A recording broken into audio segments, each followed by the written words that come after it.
streamer. I do want to start, though, with Adam and Sitch to really explain what right-wing podcast hosts are. Where did that start? Well, look, we don't have a right-wing podcast. We're often characterized as right-wingers, I think wrongly, by people on the left. I think people on the left, they have this stereotype for right-wingers that all right-wingers are greedy racists. And if you don't believe that, then you aren't truly on the left. And also, when they call you right-wing, that's really what they're doing. They're calling you a greedy racist. So I think a good place to start this discussion is probably to ask everyone, do you think all or even most right-wingers are greedy racists? No. Yeah. No, I don't think so. Okay. I guess we're ending the show. Thanks, Jerry. That was great. We did it.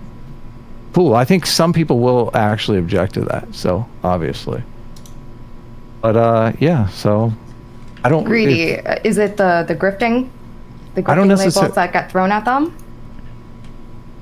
I'm not sure. I think they use this stereotype because they're super tribalistic. So they like to vilify, obviously, conservatives. Well, to be fair, like everybody's pretty tribalistic, right? Yeah. Do you think that's something that's exclusive to the left or leftist commentators? We're not.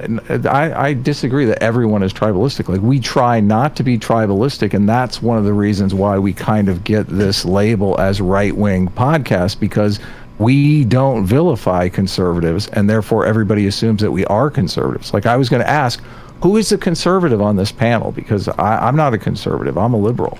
Yeah, so when I said everybody's like that, I mean like all like political factions are kind of like that.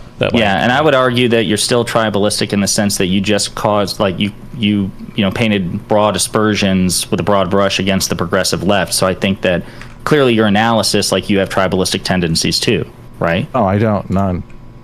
No. I think there are plenty of progressive, plenty of liberals that don't use the greedy racist stereotype. So, but I do think a lot of them do. Yeah. Okay. But I think we both agree that on the left and the right, the number one lens at which everyone looks at the world is through tribalism first. I'm not just saying that that's just the left. Obviously, the right does that just as much. But we can move on to the specifics of this topic, if you want, Cherry. Well, I have one question with respect to this topic then. Okay. If you think that tribalism is something that's ubiquitous, it's on both sides of the aisle, and let me ask you, you said that you don't consider yourselves conservative or right-wing. Does that mean you consider yourselves left-wing, or what do you consider yourselves?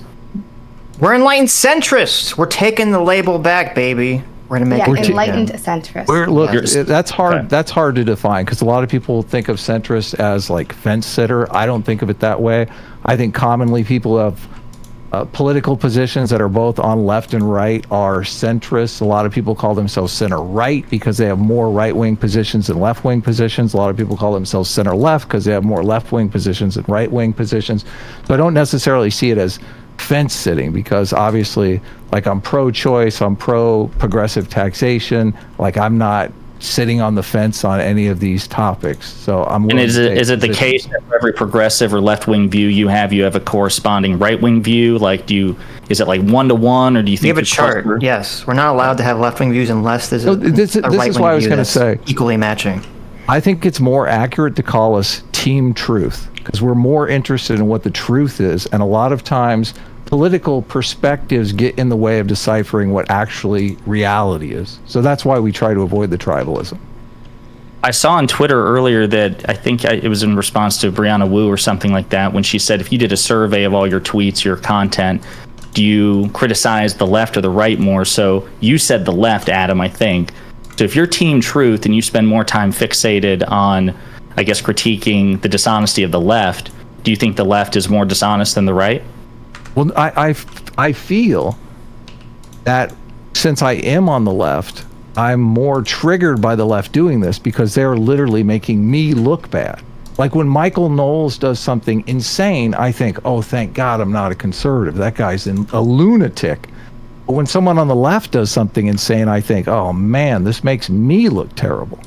So that's why I spend more time criticizing people on the left. When Brianna Wu says something wacky on our show, it makes me think, oh, this makes the left look bad. Gotcha. Well, I'm a bit confused, honestly, because I thought you said centrist earlier, and then you said you're on the left. But, I understand that these labels they're not even necessarily mutually exclusive, so I won't, pin you down on that. So if you want to go ahead, Cherry, with the topic, we can move on. And then I'll suss out as the conversation goes where I think Adam and Sitch are politically. So you're going to label us? I thought...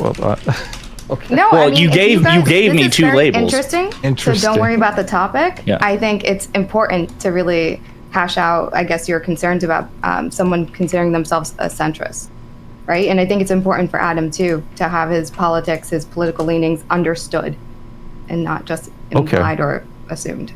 I'm for maximizing individual freedom. That's why I consider myself a liberal. I consider liberalism as the pursuit of individual rights, trying to do this balancing act of making society cohere and giving the individual as much personal autonomy as possible. So that's kind of where my political leanings are. So I have to examine each individual case, doing this balancing act of, is this going to be good for individual rights? Is it going to make society collapse? Is it going to be the end of Western civilization? So that's kind of the way I look at things. Is that helpful? Yeah, it's helpful. Like I said, obviously, I don't have much experience with you. I've listened to some of your shows. I think I've commented on some of your stuff on Twitter. We've had some back and forth. I think I actually had a back and forth, and I'm thinking about it with Sitch. I was going down memory lane about some more news and Cody Johnston about Jordan Peterson. I was the guy. That was you? That was me, buddy. Insane. Oh my God. That was me.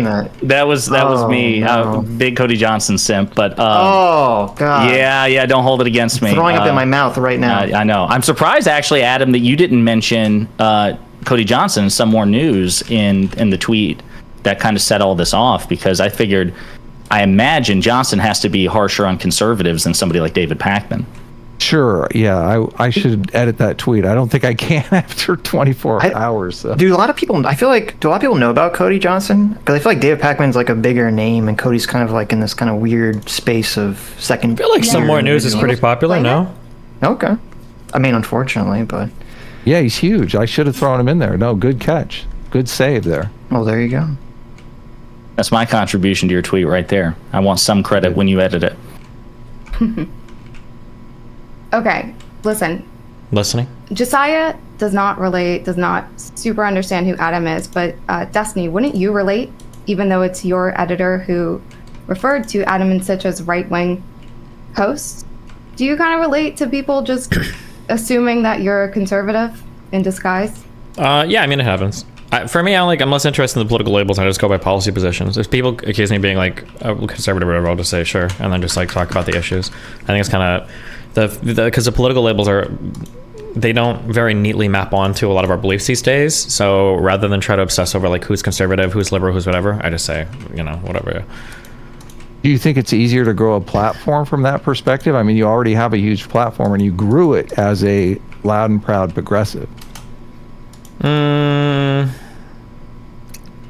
I grow it as a progressive? My beliefs align with progressives, but I feel like most of my platform growth has come, I think, generally because people appreciate my independence. I think most of my major political growth has happened in that time, because I think like if you wanted to just watch a progressive, I don't know why you would watch me over like say Hassan, because Hassan is going to give you better or more consistent progressive takes probably than I will, because I'm going to have a lot of takes, whether it's Rittenhouse or self-defense or property rights or anti-riots or whatever, that are probably going to fall outside the scope of what a lot of progressives online will advocate for. So I think it just kind of depends. But isn't that, don't you differ on those positions because the progressives are getting the facts of the situation incorrect, and you are more interested in following the facts? Yeah, but that's just explaining why then I don't know if I necessarily identify strongly as a progressive, like come here for progressive takes. Because if you come to me just for progressive takes, you're probably going to be a little bit disappointed a lot of the time. I feel I've been watching you for a long time, obviously, and I feel like you have moved more towards kind of understanding the right wing and not really straw manning their arguments, and like I do see you as kind of a force for good in the space in doing that. So, but I do feel like there was a time when you were less maybe less considerate of other people's political beliefs.